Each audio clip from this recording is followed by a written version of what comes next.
It is the morning after, and on today's show, I've got 5 reasons just how the Bears collapsed in Detroit, despite it being just almost impossible what they pulled off. But before we get to all of that, if you want Matt Eberflus fired, hit that like button. Do it right now. Our channel record for likes in a single video was 3,562. And ironically enough, any guesses on what that video is?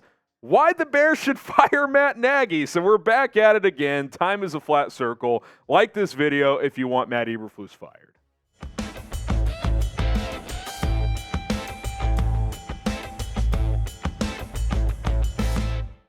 I'm Harrison Graham, and Bears Now is presented by True Classic. The holidays are here. Easy holiday shopping with True Classic. I'm rocking one of their polos today. You can get up to 60% off right now when you go to trueclassic.com/chatsports. We'll tell you a little bit more about them later on in the show.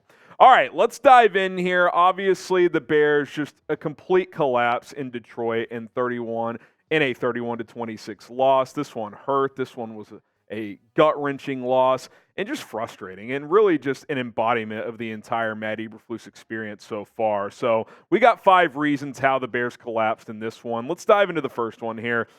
Matt Eberflus played it safe. He played it safe, and in real time, you sort of understood some of the decisions he made, like the first field goal to go up 9, it's 4th and a half yard. You would think if you go tush-push a second straight play, you're probably going to convert. But obviously you didn't. You kicked the field goal to go up 9, and I kind of understood because it made it a 2-possession game. But then when I thought about it more, I'm like, you're a 3-7 football team. You're on the road against an NFC contender, a divisional opponent nonetheless, who you haven't beaten as a Bears head coach. 0-9 in divisional games now. It's like, be aggressive. Go win the game. And then, oh, by the way, you go into full prevent mode defensively, and you know what the old saying is. When you go into prevent, it prevents you from winning. And that's exactly what happened on the defensive side in those final 2 drives. Yesterday was so funky. I mean, Jared Goff was really bad in that game, but in all 3 of the Lions' touchdown drives, no huddle, 2-minute drill situations, they just picked apart the Bears. And give Ben Johnson, Lions offensive coordinator, a lot of credit. Maybe he's a future head coach in Chicago. Who knows? But Matt Eberflus did not have answers, played it way too safe, was dropping into coverage, and obviously with some of those decisions, kicking field goals and whatnot, obviously ended up biting you in the end. Number 2, Luke Getsy took the ball out of Justin Fields' hands in a game where Justin Fields was your offense. Khalil Herbert had less than 2.5 yards per carry. Deontay Foreman got hurt, and Justin Fields was the engine. He went 16 of 23 passing, over 70%. He rushed for 104 yards on 18 carries. Like, you were playing through him all day long, and it was working. And then you're up 26-21 after the Lions score to cut it to 5. Get the ball with less than 3 minutes left. Here was Luke Getsy's game plan. Inside run against the stack box. Inside run against the stack box. 3rd and 9. Please save me, Justin. Why? Play through the guy who got you here. That was Justin Fields yesterday. And by the way, he almost did save you on 3rd down. He should have. We'll talk about that play in a second. But just frustrating, man. Aggressive. Go win the game. Go take it. Stop kicking field goals. Stop playing prevent defense. And Luke Getsy, put the ball in your quarterback's hands. Isn't the final 7 games all about evaluating Justin Fields? That's what pissed me off too. All week long, Getsy, Flus, Ryan Poles on his pregame radio hit the day of the game, talking about what they want to see from Justin Fields. And for 55 minutes, you saw it, and then when you needed it most, you didn't let him do it. It makes no sense whatsoever. Incredibly frustrating when you really put it all together. Now, who should go? If you think it's Matt Eberflus, type ME. If you think it's Luke Getsy, type LG. If you think both should be out of town, type B for both.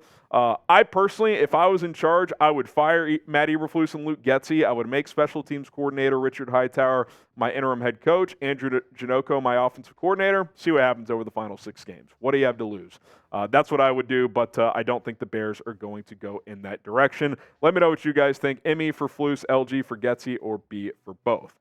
Now, the holidays are here, and that means it's time to pull out my favorite jeans, sweatshirts, T-shirts, polos from True Classic. Where else? Get 60% off right now at trueclassic.com/chatsports. Right now, for a limited time, this November, they're giving all of our listeners, and in your case, viewers, a special Black Friday deal throughout the entire month, up to 60% off. site-wide at TrueClassicTees.com/chatsports, TrueClassic.com/chatsports. Let's talk about the T-shirts for a second. Listen, they're snug. They're going to show off all the right spots of your body, whether you have a bit of a beer gut like me, maybe you got a six-pack, you're going to be showing off the right spots as well. And by the way, these pants that they've got now, they're very comfortable. They got the jogger style. They got the sweatpants. You got jeans as well that are very comfortable. I've been rocking jeans more and more recently, even though I'm not really a big jeans guy, because they're so stretchy and comfortable from True Classic. And no better time to get a new sweatshirt from True Classic because it's starting to get chilly out. It's cold depending on where you are, especially in Chicago.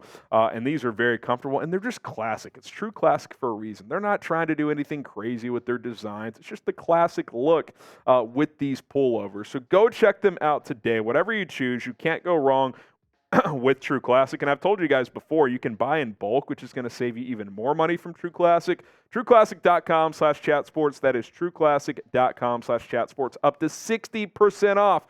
Black Friday sale all month long with True Classic. All right, number 3, Tyler Scott. Oh boy, rough game for him. Let's focus at the end, but by the way, he fumbled early on, which led to some Detroit points. Not good. Hesitating on a deep ball late. We talked about that 3rd and 9 where Luke Getsy's begging Justin Fields to save him. Justin drops back. He explained the coverage after the game that the first read was to DJ Moore, and if that was covered up, the next read was a deep, kind of just a deep clear out a route from Tyler Scott, which he inside leverage beats his man. He's got him beat, and if you watch the replay, and Tyler Scott acknowledged this, I believe, after the game, he hesitates just enough. And then he relocates the ball and has to dive, and you see how close. It's right there. If he runs through that ball, it might be a 75-yard walk-off touchdown. It was a great ball from Fields. You don't slow up and hesitate unless it's clearly underthrown. That was not the case. I think he lost the ball. Like I don't know how else to explain that in that situation, because he put up plenty of air under it, launched it way out in front, and then he dives at the last second. He's just out of reach. And again, if he doesn't hesitate and just run through the ball, he might still be running. It was a great ball. Really disappointing because I just thought in general Justin deserved better yesterday. Now I know there's people who want to move on from Justin Fields, and I'm not even saying like you should for sure keep the guy. I'm just saying, like, you just keep seeing things pop up around him where you're just like, come on, man. Like, how much does this guy have to overcome? He's got flaws himself. He can't also cover up for other people's flaws. Just disappointing. And by the way, the Scott fumble in the first half was brutal too. Rough game for the rookie. It really was. It was not a good performance from Tyler Scott. All right, number 4. It has to be said. It has to be said, and no one has defended Jaylon Johnson more than I have. But the Bears had a chance to potentially run away early in this game if Jaylon Johnson squeezes this pass right here. On the goal line, Amon-Ra St. Brown is lined up in the backfield, which very cool play design, or just smart from Ben Johnson. Just move around your best player. But Jaylon Johnson diagnoses it. They motion him out. He's just trying to beat the guy he's with man coverage into the pylon. Johnson diagnoses it from a different position, jumps the route. Goff throws it right to him. He jumps it, and he just doesn't squeeze it. It's a 100-yard pick six if he catches it. And the game was 7-0 at that point. Lions score on the next play, I believe, to tie it at 7. You get up 14-0 like that, and you're just clicking on all cylinders. And I think that would have been the 3rd pick of the day for Goff, at least the 2nd. He ended up throwing 3. It should have been 4 with this one. You got to say it, man. I've defended Jaylon Johnson more than anybody, and I still want him here. But you want top-tier CB money. You want to flirt with, $18 to $20 million per year. That's the play you got to make, man. It's just that simple. I'm sorry. I'm not trying to be a D-bag or something like that to Jaylon Johnson. I really like him. I think he should get a big contract, but that's a game-altering play. That is the type of play when you sit down with Ryan Poles after the season and say, hey, I want us a game with that play. Like, if I don't diagnose that, get that pick 6, go up 14-0, we run away, because I fully believe if he makes that play and runs it back for a touchdown, the Bears might run away with this one. Instead, they tie it at 7, becomes a little back and forth. Now, let me be clear. You're still up 26-14 with 4 minutes left, and you blew it. That's not on Jaylon Johnson. But this was something in his control. If he makes that play, it's a totally different deal. And now the ball goes back to Ryan Poles, and he's like, well, we've told you, ball production is something you need, and that was a game-altering play if you make it and you didn't. So that's very, very disappointing. Okay, subscribe and join us this afternoon. We will be live here on Chicago Bears Now, 5 o'clock Eastern Time, 4 o'clock Central Time. More to discuss around this football team. Busy week here at Bears Now as it is Thanksgiving week, so do not miss out. Should be a whole lot of fun. Okay, one more here. Just not capitalizing on the takeaways. I know the Bears didn't get that one, but you still had 4 takeaways and only 10 points off 4 turnovers. If you want to be critical of anything with Justin Fields in this one, it's, you probably need to score more points in those situations. Now, on 2 of those occasions, you're 2nd and 17 after the first play. One was a blown assignment on a handoff to Deontay Foreman where I think it was Darnell Mooney or someone just whiffed on a block, and as soon as he hands the ball off, he's tackled in the backfield. So you're already 2nd and 17. And then on another one, you lost 2 yards on first down on another blown-up handoff, took a delay of game where Dan Feeney just won't snap the football. That was a big problem when he filled in for Lucas Patrick. He didn't know the silent count. And then Tyler Scott fumbled right back to him. That was a brutal sequence as well, which led to the game-tying touchdown. This team lacks a killer instinct. They just don't know how to win. I mean, that's the ultimate takeaway and why you have to fire this coach, because there's no reason you should lose that game yesterday. We talked about this on our live post-game show. Someone over at ESPN 1000, I forget the guy's name, I think it's Doug Coletti. He compiled this data. Producer Jeremy Juggs, who's filling in today, he'll love this. Since 1932, no team in NFL history had lost a game when winning the turnover margin by +3 or better and holding the ball for 40-plus minutes. 48-0 teams in that situation. 48-1 now because the Bears could not finish yesterday. Unbelievable. Stealing defeat from the jaws of victory is what the Bears did on Sunday.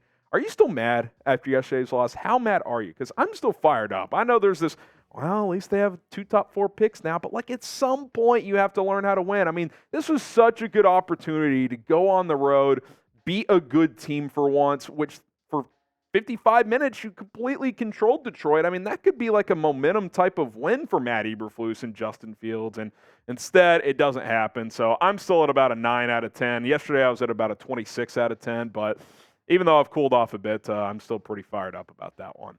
All right, give me a follow on Twitter. I was tweeting about this one all the way until this morning, so you can find more Bears updates over there. Always down to chop it up. DMs are open at HGramNFL. Remember, we'll be back live this afternoon, 5 o'clock Eastern, 4 Central Time. Bear down. We'll see you then.